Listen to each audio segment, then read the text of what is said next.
దేవుని వాక్యాన్ని చదువుకుందాం. తీతు పత్రిక 2వ అధ్యాయము 11వ వచనం నుండి 14వ వచనం వరకు చదువుతున్నాను. బైబిల్ ఉన్నవారు తీసి చూడడానికి కోరుతా ఉన్నాం. తీతు పత్రిక 2వ అధ్యాయము 11వ వచనం నుండి 14వ వచనం వరకు. ఎలయనగా సమస్త మనుషులకు రక్షణకరమైన దేవుని కృప ప్రత్యక్షమై మనము భక్తిహీనతను ఇహలోక సంబంధమైన దురాశలను విసర్జించి శుభప్రదమైన నిరీక్షణ నిమిత్తము అనగా మహాదేవుడను మన రక్షకుడునైన యేసుక్రీస్తు మహిమ యొక్క ప్రత్యక్షత కొరకు ఎదురుచూచుచు ఈ లోకములో స్వస్థబుద్ధితోనూ నీతితోనూ భక్తితోనూ బ్రతుకుచుండవలనని మనకు బోధించుచున్నది. ఈ వచనాల్లో దేవుడు పౌలు గారి ద్వారా తీతు అనే యవన సేవకునికి ఈ ఉత్తరం రాస్తూ ఇక్కడ దేవుని కృప యొక్క పనులను మన జీవితాల్లో అది ఏ రీతిగా ఉపయోగపడుతూ ఉందో ఆ విషయాలను మనకు వివరిస్తూ ఉన్నది. కాబట్టి ఈ దినాన్న ఉదయకాల సమయంలో క్లుప్తంగా దేవుని కృపను గురించి మనము ఆలోచన చేద్దాం. చెప్తా ఉన్నాడు, సమస్త మనుషులకు రక్షణకరమైన దేవుని కృప ప్రత్యక్షమై ఆ తర్వాత మనకి ఏ రీతిగా ఉపయోగపడుతూ ఉందో వివరిస్తూ ఉన్నాడు. ప్రేమ వాళ్ళ దేవుని కృప వలన ఈ దినాన్ని మనము మందిరంలో కూడుకోగలిగి ఉంటున్నాం. నిజానికి ఇండియా దేశంలోనే ప్రతిరోజు ఎక్కువ పాజిటివ్ కేసులు వస్తున్న రాష్ట్రము మన రాష్ట్రమే, ఆంధ్రప్రదేశ్. ఆంధ్రప్రదేశ్లో ఎక్కువ పాజిటివ్ కేసులు వస్తున్న జిల్లా మన జిల్లాయే, తూర్పుగోదావరి జిల్లా. సుమారుగా 1300 పైచిలుకు కేసులు తూర్పుగోదావరి జిల్లాలో వస్తూ ఉన్నాయి. తూర్పుగోదావరి జిల్లాలో ఎక్కువ కేసులు ఎక్కడ వస్తూ ఉన్నాయంటే కాకినాడ పట్టణం. ప్రతి వీధిలో ఎవరో ఒకరు ఈ వైరస్ బారిన పడిన వారు ఉన్నారు. అయినా దేవుని కృప బట్టి దినాన్ని మనం మందిరాన్ని రాగలిగి ఉన్నామంటే, మందిరంలో మనం దేవునిని ఆరాధించుకోగలిగి ఉన్నామంటే, మందిరం రాగలిగే ఆరోగ్యాన్ని మనకి ఇచ్చున్నాడంటే అది దేవుని యొక్క కృప. ఈ దేవుని కృపను మనము ఈ దినాన్ని ఆలోచించేద్దాం. నిజానికి కృప అనే పదము అర్హత లేని వారికి అనుగ్రహించేదే అనే మాట వస్తూ ఉంటున్నది. 4 పదాలు మనం వింటూ ఉంటాము.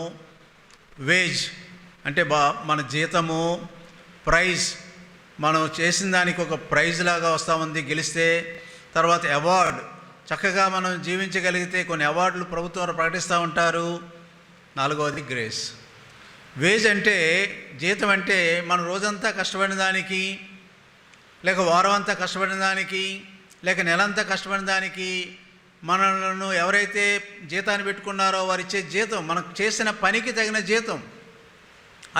అలాగే ప్రైజ్ అంటే ఏదైనా పరుగు పందెంలో కానీ, లేక క్విజ్ పోటీల్లో కానీ, లేక రకరకాల పోటీల్లో మనము అందులో చక్కగా నిర్వర్తించగలిగితే, మనము అడిగిన ప్రశ్నలకి సమాధానం చెప్పగలిగితే, అది ఏ పోటీ అయితే ఆ పోటీలో మనం గెలిచేదానికి ఇచ్చేదాన్ని ప్రైజ్ అంటారు. అలాగే అవార్డ్స్ కూడా ప్రకటిస్తూ ఉంటారు. ఈ వారంలోనే, గతించిన వారంలోనే కొంతమంది క్రీడాకారులకు కొన్ని అవార్డ్స్ ప్రకటించారు.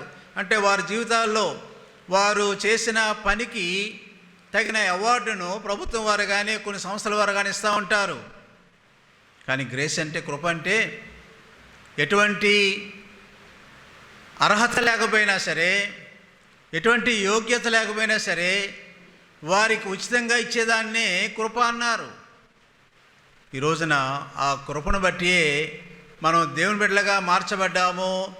ఆ కృపను బట్టి ఈ దినాన్ని మనం మందిరాన్ని రాగలిగి ఉంటున్నాం.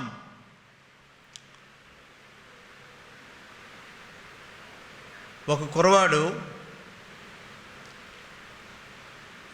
సరిగా ఆడలేడు, కానీ ఆడాలన్న ఆశతో తన స్నేహితుల దగ్గరికి వెళ్తూ ఉంటాడు. వారందరూ టీములుగా ఏర్పాటు చేసుకున్నప్పుడు, ఏదైనా క్రికెట్ ఆడాలంటే 2 టీములు ఉండాలి. ఉన్నవారిని ఎంచుకొని టీములుగా వేసుకునేవారు. చిట్ట చివరగా కోరుకునేవాడు ఇతడే, ఈ కుర్రవాడు. ఎందుకంటే సరైన స్తోమత ఆట ఆడే జ్ఞానం సరిగా లేదు. అందుకని చివరగా మిగిలిపోయేవాడు కూడా ఇతడే. ఒకరోజు ఇద్దరు కొత్త కుర్రాళ్ళు వచ్చారు, కొంచెం పెద్దవారు. ఇక్కడున్న ఆడేవారి వయసు కానీ పెద్దవారు. అక్కడున్న ఆయన మీ ఇద్దరు కెప్టెన్స్ అన్నారు. నువ్వు టీంని ఎంచుకో అన్నారు. ఒక కుర్రవాడు టీంని ఎంచుకున్నట్లో మొదటగా ఎవరైతే ఆడలేడో వాడినే ఎంచుకున్నాడండి ఫస్ట్ చాయిస్గా. తర్వాత అన్నాడు, నువ్వు ఆ ఆడలేని ఆ కుర్రవాడిని ఎందుకు ఎంచుకున్నావంటే, అతడు నా సహోదరుడు కాబట్టి నేను ఎంచుకున్నాను.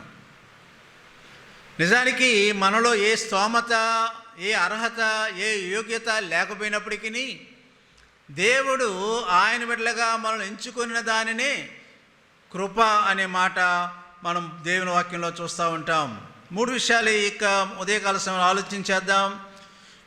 మొదటిగా దేవుని కృప యొక్క స్థానము, రెండవదిగా దేవుని కృప యొక్క ఉద్దేశము, మూడవదిగా దేవుని కృప యొక్క వాగ్దానము. ఆ 3 విషయాలు కూడా ఇందులో మనకు కనబడుతూ ఉన్నాయి. మొట్టమొదటిగా దేవుని కృప యొక్క స్థానము రాస్తా ఉన్నాడు 11వ వచనంలో, ఎలైనగా సమస్త మనుషులకు రక్షణకరమైన దేవుని కృప ప్రత్యక్షమై. దేవుని కృప ఈ లోకానికి యేసు ప్రభు రూపంలో ఈ లోకానికి రావటం మాత్రమే కాకుండా యేసు ప్రభువులో మనము రక్షించబడుటకు ఆ కృప ఆస్కారమై ఉంటున్నది. అందుకని ఎఫెసీ పత్రిక 2వ అధ్యాయంలో 8వ వచనంలో ఈ మాట దేవుడు సంఘానికి రాసి ఉంటున్నాడు. మీరు విశ్వాసము ద్వారా కృపచేతనే రక్షింపబడి ఉన్నారు. క్రీస్తులో రక్షణ ఈ కృప ద్వారా మనకు దొరుకుతూ ఉంటున్నది. అదే సమయంలో ఈ కృప లేకపోతే ప్రమాదంలో ఉంటున్నాం, లేక ఆ కృప దగ్గరికి మనం రాకపోతే మనము ప్రమాదంలో ఉంటున్నాం. హెబ్రీ సంఘానికి రాస్తూ హెబ్రీ పత్రిక 10వ అధ్యాయము, హెబ్రీ పత్రిక 10వ అధ్యాయము 26వ వచనము నుండి చదువుతున్నాను చూడండి. మనము సత్యమును గూర్చి అనుభవ జ్ఞానము పొందిన తర్వాత బుద్ధిపూర్వకంగా పాపం చేసినట్లా పాపమునకు బలిక ఉండదు, కానీ న్యాయపు తీర్పునకు భయముతో ఎదురుచూచుటయు విరోధులను దహింపబోవు తీక్షణమైన అగ్నియు ఇకను ఉండును. ఎవడైనను మోషే ధర్మశాస్త్రమును నిరాకరించిన ఎడల 2-3 సాక్షుల మాట మీద కనికరింపబడకుండా వాని చంపుదురు. ఇట్లుండగా దేవుని కుమారుని పాదములతో త్రొక్కి తాను పరిశుద్ధపరచబడుటకు సాధనమైన నిబంధన రక్తమును అపవిత్రమైనదిగా ఎంచి కృపకు మూలముగా ఆత్మను తిరస్కరించిన వాడు ఎంత ఎక్కువైన దండనకు పాత్రుడుగా ఎంచబడని మీకు తోచును. దేవుడు మనకి ఇచ్చిన కృపను తిరస్కరించినట్లయితే దండనకు పాత్రునిగా ఎంచబడతాం. నిజానికి మనం అందరము కూడా పాపం చేసిన కారణాన నరకం అనే దండములోనికి వెళ్ళాలి, దాని శిక్షను మనం అనుభవించాలి. కానీ ఆ కృప మనం రక్షించబట్టుకు దేవుడు మన దగ్గరికి వచ్చాడు. కానీ ఆ కృపను తిరస్కరించినట్లయితే మనము దండనకు పాత్రులవుతాం. కృపలో 2 స్థానాలు, మధ్యస్థ స్థానం లేదు. ఒకటి ప్రభువులో రక్షణ, తిరస్కరిస్తే నరకం అన్న విషయాన్ని మనం గుర్తించుకోవలసిన వారమైంటున్నాం. అందుకని ఈ వచనాల్లో ఎందుకు దేవుడు తన కృపను మనకు ప్రత్యక్షపరిచాడో వివరిస్తూ ఉన్నాడు. 12వ వచనంలో రాస్తూ ఉంటున్నాడు, మనము భక్తిహీనతను ఇహలోక సంబంధమైన దురాశలను విసర్జించి శుభప్రదమైన నిరీక్ష నిమిత్తం అనగా మన మహాదేవుడును మన రక్షకుడునైన యేసుక్రీస్తు మహిమ యొక్క ప్రత్యక్షత కొరకు ఎదురుచూచుచు ఈ లోకంలో స్వస్థబుద్ధితోనూ నీతితోనూ భక్తితోనూ బ్రతుకుచుండవలనని మనకు బోధించుచున్నది. మొట్టమొదట కారణము దేవుని కృప యొక్క ఉద్దేశము మనలను రక్షించుట కొరకు. అందుకని రాశారు 11వ వచనంలో, మనుషులకు రక్షణకరమైన దేవుని కృప, సమస్త మనుషులకు రక్షణకరమైన దేవుని కృప. ఒకరి కోసమో, లేక ఒక జాతి కోసమో, లేక ఒక వంశము కోసమో, లేక ఒక కులము కోసమో రక్షణ కోసం ఆ కృప ప్రత్యక్షం కాలేదు. సమస్త మనుషులకు కూడా రక్షణకరమైన దేవుని కృప.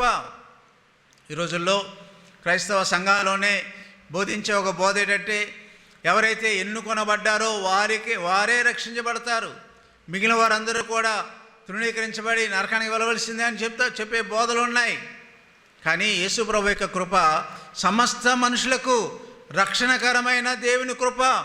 మనలను ఎవరైనప్పటికీ, ఏ జాతి వారైనా, ఏ దేశం వారైనా, ఏ కులం వారైనా, ఏ రంగు కలిగిన శరీరాలున్నా ఎవరైనా రక్షణ పొందుట కోసం యేసు ప్రభు యొక్క కృప ప్రత్యక్షమైంది.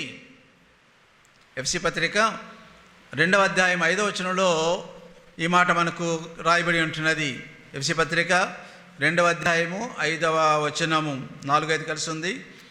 దేవుడు కరుణా సంపన్నుడై ఉండి మనము మన అపరాధముల చేత చచ్చిన వారమై ఉండినప్పుడు సహితము మన ఎడల చూపిన తన మహాప్రేమ చేత మనలను క్రీస్తుతో కూడా బ్రతికించెను.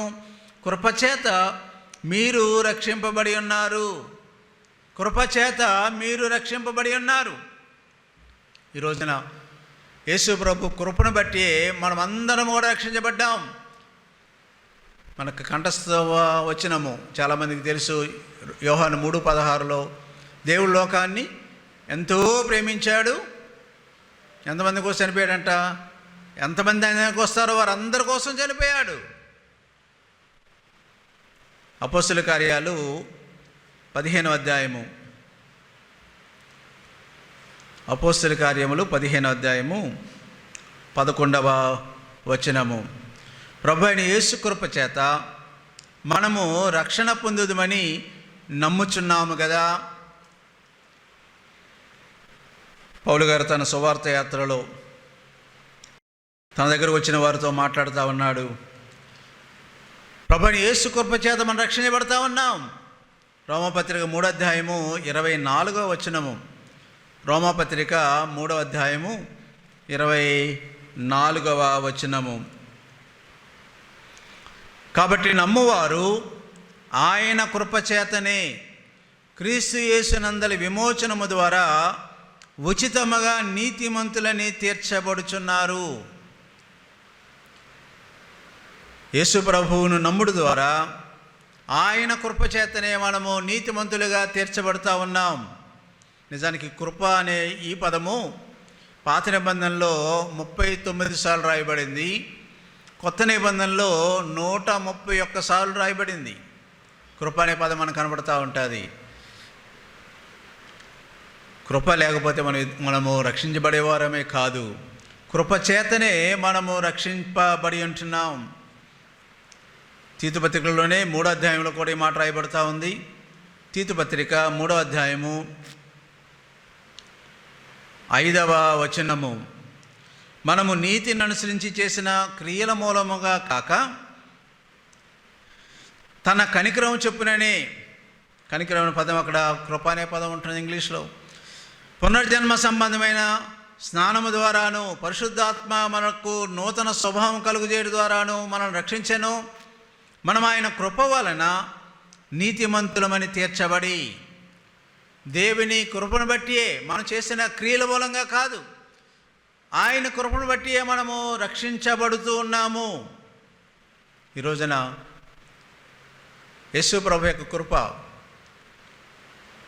ఎందుకు ఈ లోకానికి మన వద్దకు వచ్చిందంటే దాని ఉద్దేశము మొట్టమొదటిగా మనం రక్షించాలని, రెండవది మనలను ముద్రించాలని. ఇదే వచనంలో మనం చూసినట్లయితే 7వ వచనంలో ఈ మాట రాస్తూ ఉంటున్నాడు. మనము 3వ అధ్యాయము 7వ వచనం 6-7 కలిసి ఉంది.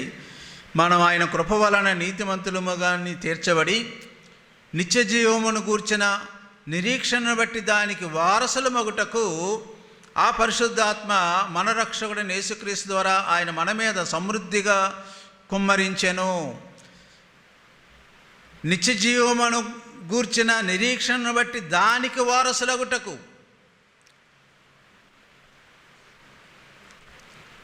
రోమపత్రికలో కూడా 5వ అధ్యాయము 21వ వచనంలో ఈ మాట దేవుడు మనకు రాయించి ఉంటున్నాడు. రోమపత్రిక 5వ అధ్యాయము 21వ వచనము.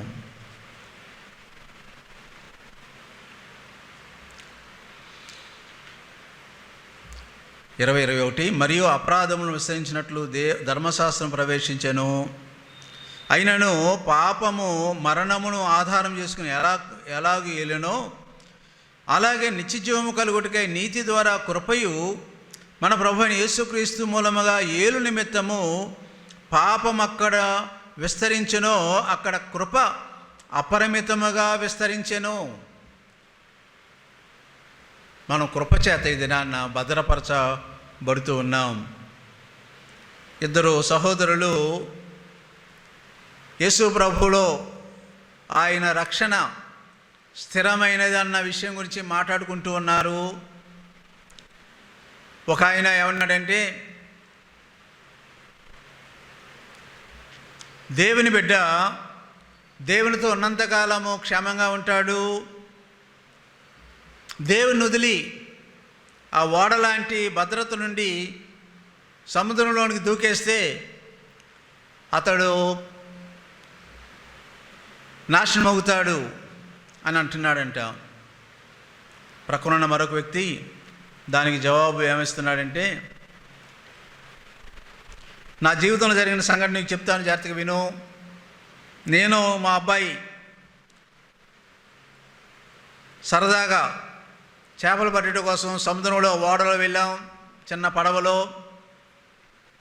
సముద్రము చాలా ప్రమాదకరమైందని నాకు తెలిసి, మా అబ్బాయికి తెలియకపోవచ్చు, నీరు చూస్తే ఒకవేళ ఈత కొడతారని దుమికేయచ్చు.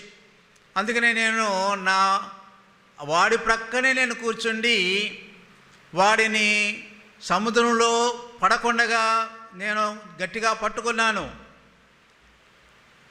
నేను దగ్గర ఉన్నంతకాలం కూడా అతనికి ఏ భయము లేదు. ఇక అప్పుడు రెండో వాడు అన్నాడంట, ఒకవేళ నిన్ను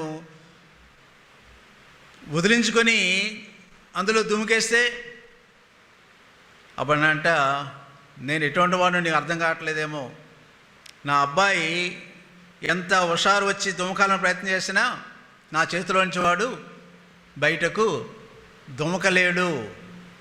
యేసు ప్రభు కూడా మనకు అటువంటి రక్షణ ఇచ్చి ఉంటున్నాడు. ఆయన కృప దినదినము మనలను కాపాడుతూనే ఉంది. ఆయన కృపను బట్టి మనము దినదినము కూడా ఈ రోజు వరకు కూడా భద్రపరచబడి ఉంటున్నాం. అందుకని పౌలు గారు రాసిన ఉత్తరాల్లో ఎక్కువ శాతము చివరి మాటల్లో ఈ మాట మనకు కనబడుతూ ఉంటుంది. కొరింథీ పత్రిక, మొదటి కొరింథీ పత్రిక 16వ అధ్యాయము 23వ వచనం. ప్రభు అయిన యేసుక్రీస్తు కృప మీకు తోడైయుండును. యేసుక్రీస్తు కృప తోడైయుండును. మన గ్రంథం యొక్క చివరి మాట కూడా అటువంటిదిగానే ఉంటున్నది. ప్రకటన 22:21వ వచనం. ప్రభువైన యేసు కృప పరిశుద్ధులకు తోడైయుండును, పరిశుద్ధులకు తోడైయుండును. గలతీ సంఘాన్ని కూడా మధ్యలో రాస్తూ అంటున్నాడు చూడండి. గలతీ పత్రిక 6వ అధ్యాయము, గలతీ పత్రిక 6వ అధ్యాయము 18వ వచనం చివరి మాటే.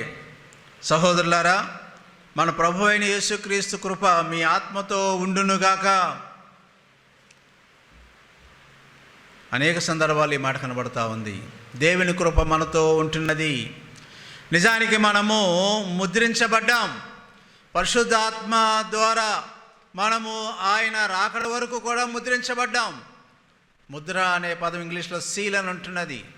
స్కూల్లో పరీక్షలు రాసిన తర్వాత పరీక్ష పేపర్లన్నీ కూడా కట్టుకట్టి ఒక సీలేసి అది వెళ్ళవలసిన చోటుకు పంపిస్తూ ఉంటారు. ఆ సీలుని ఎవరు ఎప్పుడందుకు అధికారం లేదు, భద్రపరచబడినవి. ఇదనాన్ని ప్రభువుని నమ్ముకున్న మన అందరి జీవితాలు కూడా ఆ కృపను బట్టి రక్షించబడ్డాము. యేసు ప్రభువులో ఉన్న ఆ నిత్య జీవాన్ని పొందగలుగుతూ ఉన్నాము. పరిశుద్ధాత్మ ద్వారా మనం ముద్రించబడ్డాం. ఆ కృప మనకు ముద్రగా ఉంటున్నది. అందుకని రాస్తాడు ఎఫ్సీ పత్రిక 4వ అధ్యాయము 30వ వచనము. ఎఫ్సీ పత్రిక 4వ అధ్యాయము 30వ వచనము. దేవుని పరిశుద్ధాత్మను దుఃఖపరచకుడి, విమోచన దినం వరకు ఆయన యందు మీరు ముద్రింపబడి ఉన్నారు.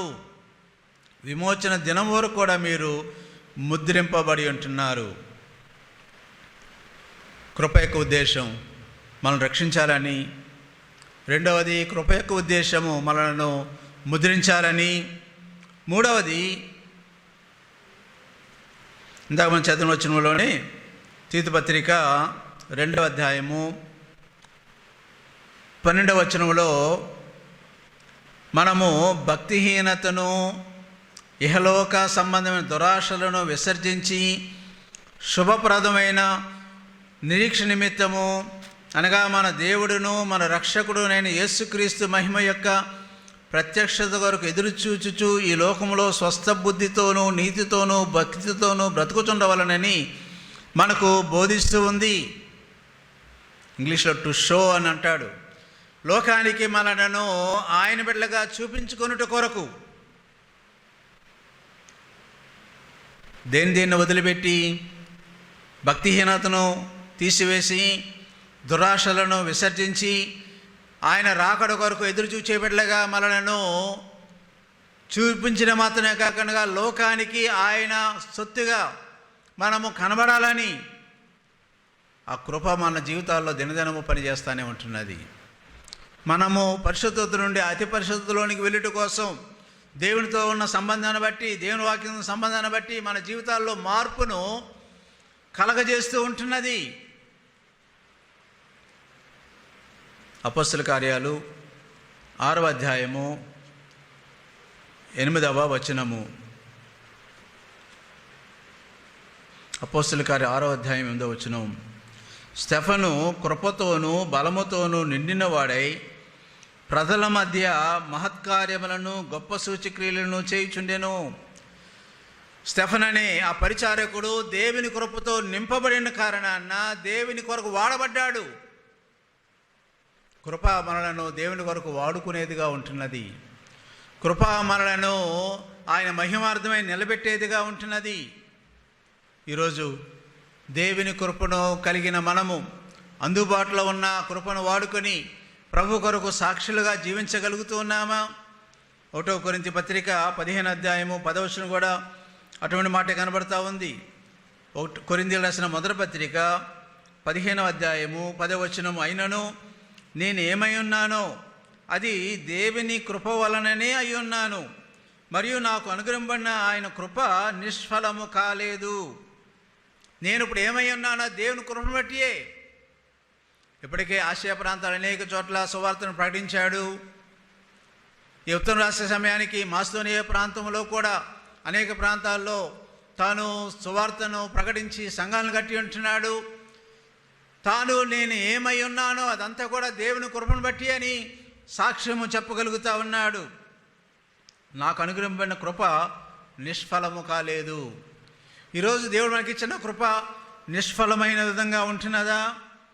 దేవుని కృపను వాడుకొని మనము దేవుని కొరకు గొప్ప సాక్షులుగా నిలవబడవలసిన వారమే ఉన్నాం. కొరింథీయులకు రాసిన 2వ పత్రిక 1వ అధ్యాయం 12వ వచనం కూడా అటువంటి మాట కనబడతా ఉంది.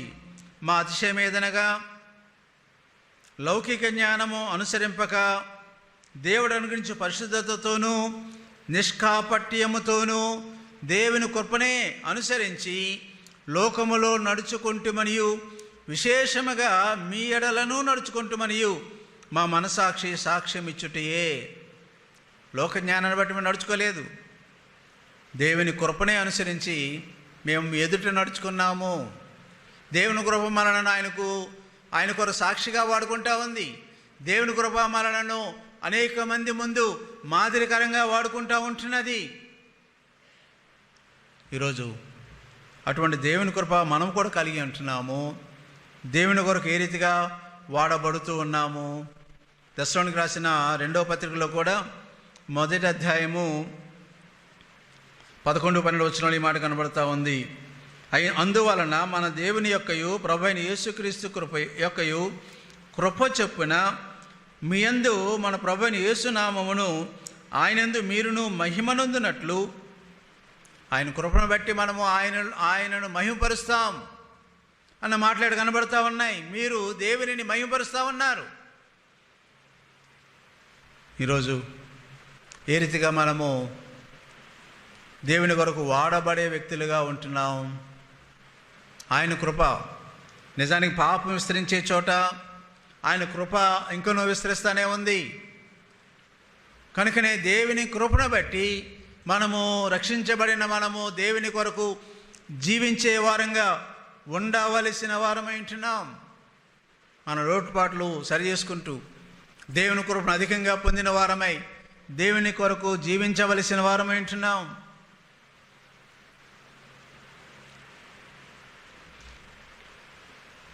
మూడవదిగా కృప స్థానం చూచాము, కృప యొక్క ఉద్దేశం చూస్తూ ఉన్నాము. కృప యొక్క వాగ్దానం మనకు ఈ వచనాల్లో కనబడతా ఉంది. యేసుక్రీస్తు మహిమ యొక్క ప్రత్యక్షత కొరకు ఎదురు చూచుటకు కృప ప్రత్యక్షమైందంటున్నాడు. తీతుపత్రికలో మనం చదివి ఉంటున్నాం 2వ అధ్యాయం 11, 12, 13 వచనాల్లో దేవుని కృప ప్రత్యక్షమై మన జీవితాలను మారుస్తూ ఉంది. రెండవది, మనము ఆ శుభప్రభు నిరీక్షణ కొరకు యేసు ప్రభు రాకడ కోసం ఎదురు చూచేవారుగా చేస్తూ ఉంది. నిజానికి ఈ రోజుల్లో లోకము చాలా గందరగోళ పరిస్థితిలో ఉంటున్నది. ఆర్థికంగా అన్ని దేశాలు నష్టపోతూ ఉన్నాయి. ఆర్థికపరమైన ఇబ్బందులు ప్రతి దేశానికి ఉన్నాయి. ఈ వైరస్ వలన అన్ని రంగాలలో ఉండే వ్యాపారాలు కూడా క్షీణించిపోతూ ఉన్నాయి. అదే ఆర్థికపరమైన ఇబ్బందుల్లో ఉన్నారు. రెండవది, సామాజికపరమైన ఇబ్బందులు కూడా కనబడుతూ ఉన్నాయి. ఎక్కడ పడితే అక్కడ ఒక కులం మీద మరొక కులం, లేక ఒక దేశం మీద మరొక దేశం, లేక ఒక ప్రాంతంలో ఉన్నవారు మరొక ప్రాంతానికి దెబ్బలాటలు లేక యుద్ధాలు అధికమవుతూ ఉన్నాయి. నిజానికి చైనా మన మీద దండెత్తాలని చాలా ప్రయత్నం చేస్తూ ఉంది.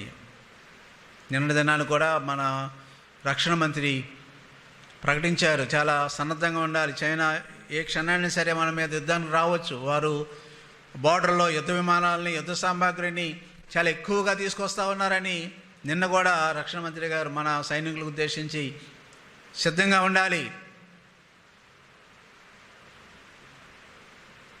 ఇరాన్ దేశం మీదకి యుద్ధం వచ్చుటకు ప్రయత్నం చేస్తూ ఉన్నారు. ఇజ్రాయెల్ దేశం మీదకి దాడి చేయుటకు అరబ్ దేశాలు ప్రయత్నం చేస్తూ ఉన్నాయి. రకరకాల విధాలుగా యుద్ధ సమాచారాలు మనం వింటూ ఉన్నాం. మరి గత 2 వారాలుగా ఎంత విపరీతమైన వర్షాలు పడి ఈ రోజున వరదలతో మన రాష్ట్రమే కాకుండా బీహారు, ఉత్తరప్రదేశ్, అటు మహారాష్ట్ర, క్రిందనున్న కేరళ, తమిళనాడు చాలా ప్రదేశాలు ఇబ్బంది పడుతూ ఉన్నాయి.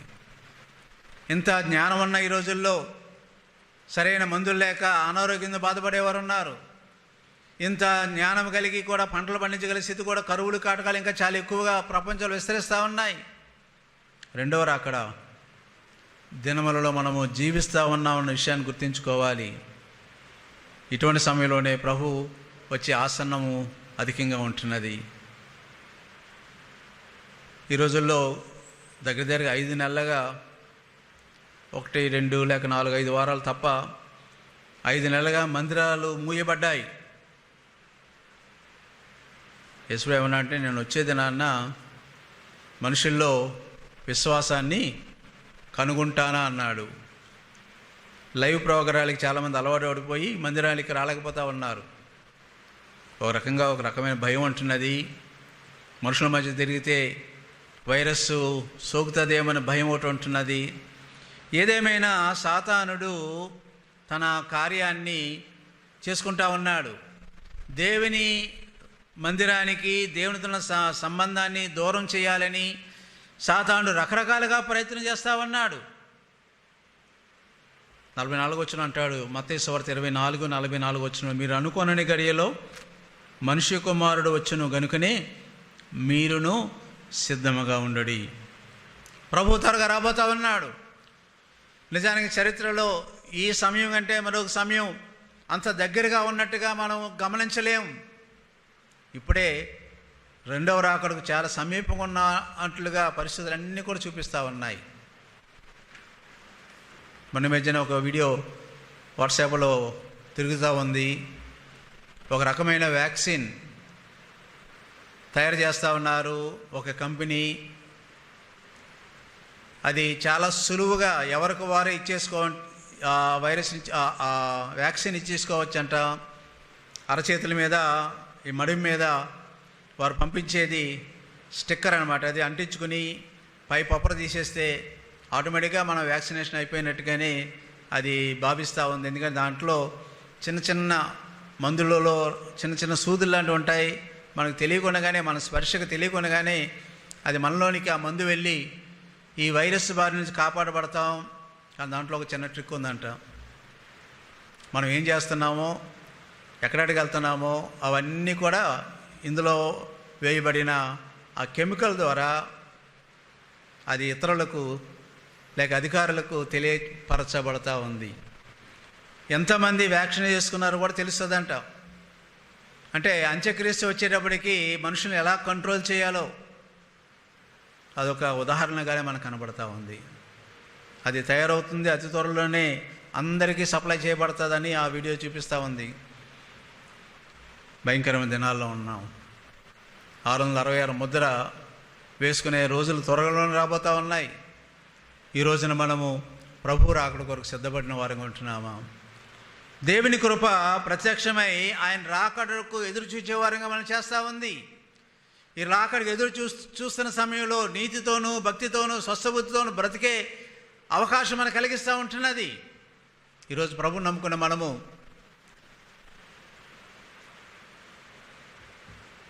ఎటువంటి జీవితాన్ని కలిగి ఉంటున్నాం? ఎటువంటి నడతను కలిగి ఉంటున్నాం? ఎటువంటి దేవుని రాకడ కొరకు ఎదురు చూచేవారంగా ఉంటున్నాం? తెస్సలోనికీయులకు రాసిన 2వ పత్రిక 2వ అధ్యాయము 16-17 వచనాలు. మన ప్రభు అయిన యేసుక్రీస్తును మనలను ప్రేమించి కృపచేత నిత్యమైన ఆదరణయు శుభ నిరీక్షణ అనుగ్రహించిన మన తండ్రి అయిన దేవుడును మీ హృదయములను ఆదరించి ప్రతి సత్కార్యమందును ప్రతి సద్వాక్యమందును మిమ్మల్ని స్థిరపరచునుగాక. కృపచేత నిత్యమైన ఆదరణ, శుభ నిరీక్షణ అనుగ్రహించాడు. దేవుని కృపను బట్టి మనకు ఆ నిరీక్షణ కలుగుతూ ఉంది. ఆ నిరీక్షణ కొరకు ఎదురు చూచేవారంగా ఉన్నామా? పేతురు కూడా రాస్తూ ఉన్నాడు. పేతురు రాసిన మొదటి పత్రిక 1వ అధ్యాయము 13వ వచనం. కాబట్టి మీ మనస్సును నడుము కట్టుకొని నిబ్బరమైన బుద్ధి గలవారై యేసుక్రీస్తు ప్రత్యక్షమైనప్పుడు మీకు తేబడు కృప విషయమై సంపూర్ణ నిరీక్షణ కలిగి ఉండుడి.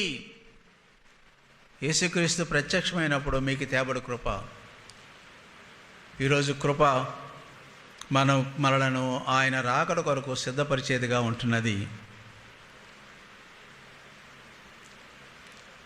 కృప ద్వారా మనము దేవునిలో ముందుకు సాగలుగుతూ ఉన్నాం.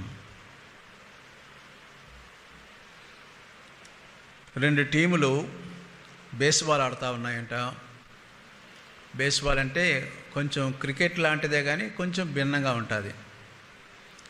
బౌలర్ ఉంటాడు, బ్యాట్స్మెన్ ఉంటాడు. బేస్బాల్లో కూడా బౌలర్ ఏమో మన క్రికెట్ లాగా స్టెప్ పడి వెళ్ళేలాగా వేయడు, డైరెక్ట్గా త్రో చేస్తూ ఉంటాడు. బేస్బాల్లో 3 బేసులు ఉంటాయి. బౌలర్కి ఒకడు వచ్చినప్పుడు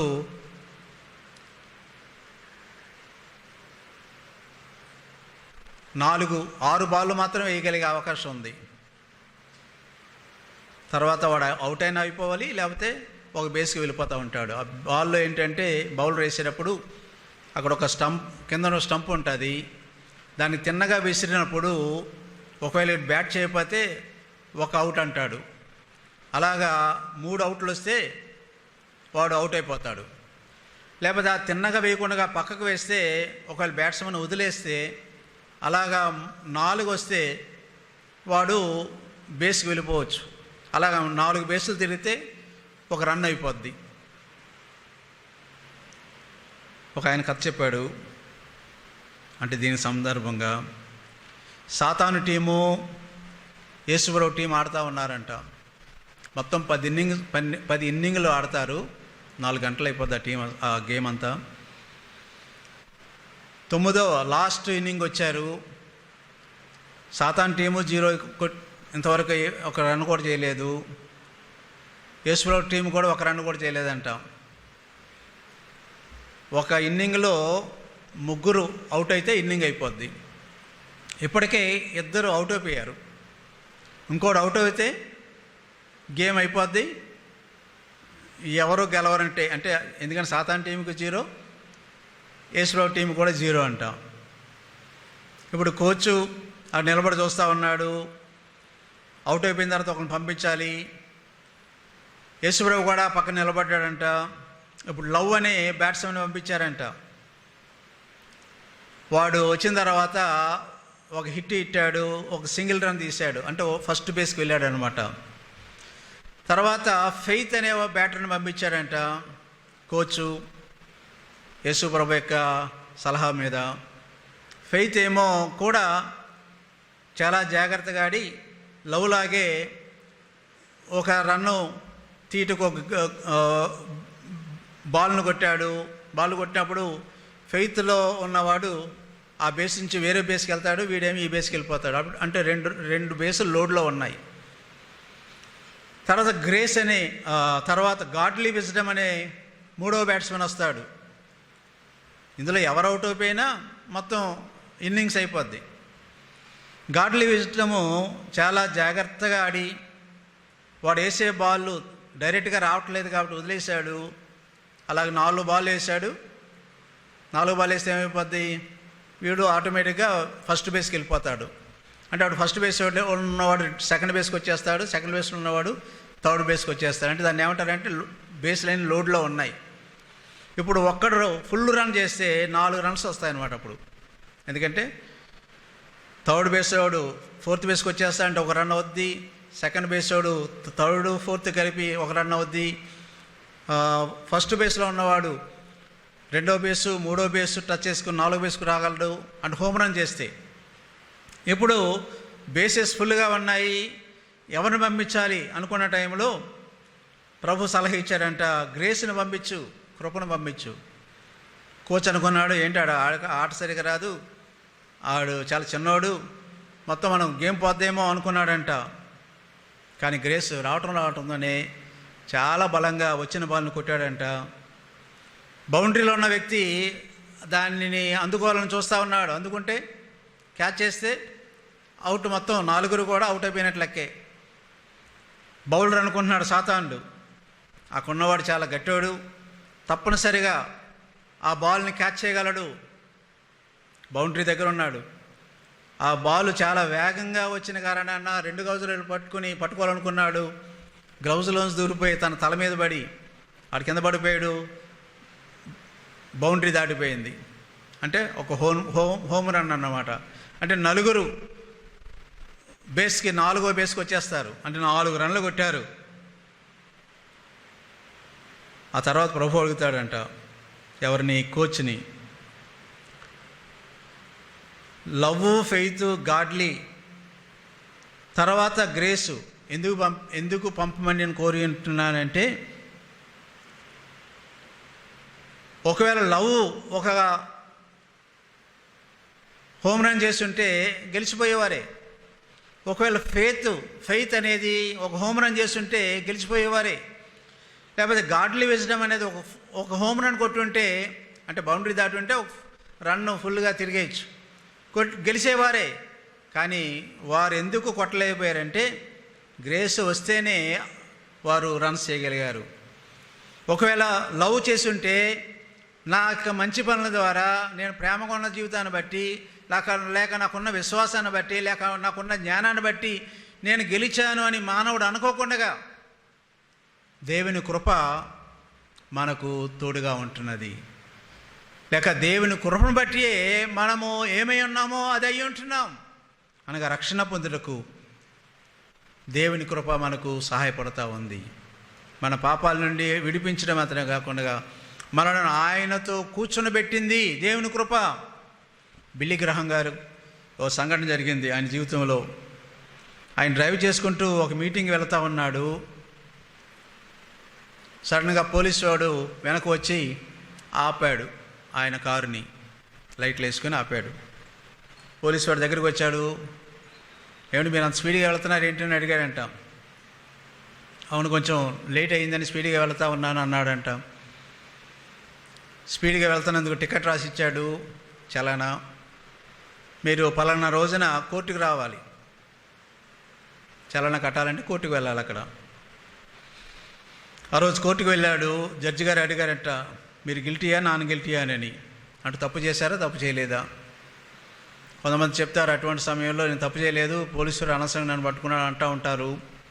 కానీ బిల్లింగ్ అన్నాడంటే నేను తప్పే చేశాను, నేను వెళ్ళవలసిన స్పీడ్ కంటే ఎక్కువ స్పీడ్లోనే వెళ్తూ ఉన్నాను.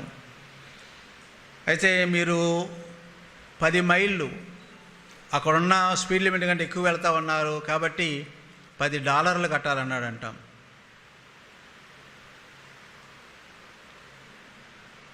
కడతానని అన్నాడంట బిల్లీ గ్రహం గారు. సడన్గా జడ్జి గారు ఆయన కొంచెం తీక్షణంగా చూసేటప్పటికి ఆయన ఎవరు అర్థమైపోయింది ఆయనకి. నువ్వు ప్రముఖ సువార్థికుడు కదా, ఎవాంజలిస్టు కదా, సరేలే నీ డబ్బులు నేనే కడతాను. ఆయన తన జోబులోనే $10 తీసి ఆయన చెల్లించవలసిన వారికి అది ఇచ్చేశాడు. తర్వాత కోర్టు అయిపోయే వరకు ఆగాని అన్నాడు ఆయన్ని బయట. కోర్టు అయిన తర్వాత జడ్జి గారు ఆయన తీసుకుని మంచి ప్రముఖ హోటల్కి వెళ్ళి భోజనం ఇప్పించారంట ఆయనతో కూర్చోబెట్టుకుని. కృప కూడా మనకు అదే చేస్తూ ఉంది. అయోగ్యము అర్హత లేని మనకు శాపము నాశనము రావాల్సిన మన జీవితానికి ఆయన చేసిన కార్యాన్ని బట్టి కృప మనలను ఆయన దగ్గర తీసుకొస్తూ ఉంది. మనం ఆయన అంగీకరిస్తే నిజమైన రక్షణ, నిత్య జీవం గుండి రక్షణ మనకి ఇస్తూ ఉన్నాడు. అంత మాత్రమే కాదు, ఆయనతోనే కూర్చోబెడతా ఉన్నాడు పరలోక స్థానంలో. ఈరోజు నువ్వు చేసిన కార్యాలను బట్టి ఒకవేళ నేను రక్షించబడ్డా అనుకుంటే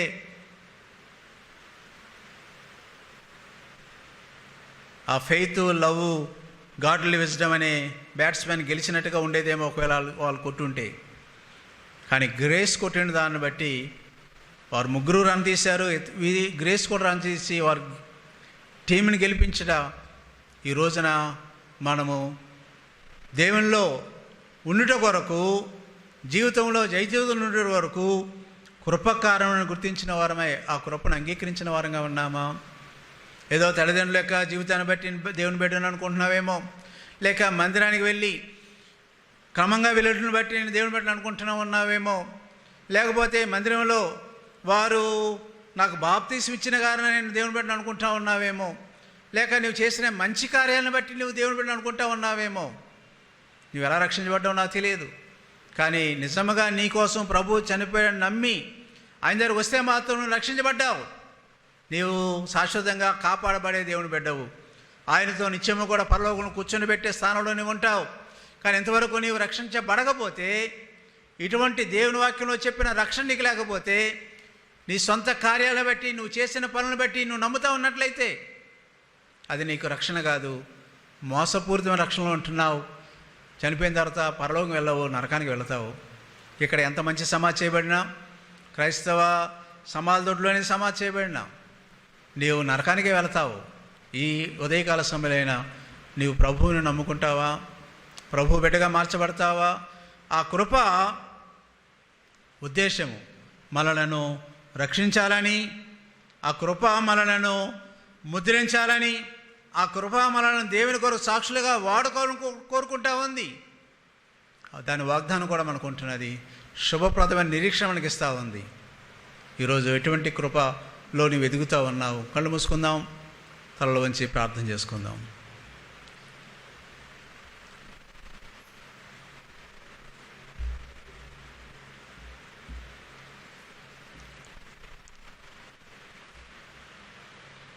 దేవుని కృప మనకు ప్రత్యక్షమై మనకు చేసే కార్యాలు మనం చూసి ఉంటున్నాం.